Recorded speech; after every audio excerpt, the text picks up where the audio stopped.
So now let's see how we can insert charts from existing Google Sheet documents. So in order to do that, I'm going to click on Insert right here, and then I'm going to go to Chart. And over here, you can see that From Sheets is an option. So if you have already created a chart in Google Sheet and it is saved on your Google Drive, you can click on this one.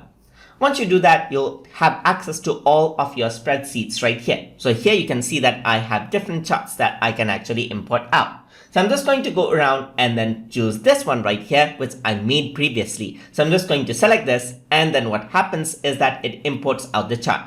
So here you have an option. You have an option to import this independently, which is not linked to the original spreadsheet, or what you can do is you can link this to spreadsheet. And this is recommended because you can change the data even after you import if you use this option. So I'm just going to select the chart right here. So if you have multiple chart in Google Sheet, then multiple chart will show up right there. So I'm just going to click on import, and what happens is that the sheet is imported. So what you can do now is you can go around over here, and then you can go around onto open source in order to change the data in Google Sheet as well. So here you can see that there's a number of docs and everything else that you can choose around. So if I were to go around and type in something like 30, you can see that it changes that over there. And if you were to update that here, then it is dynamically updated.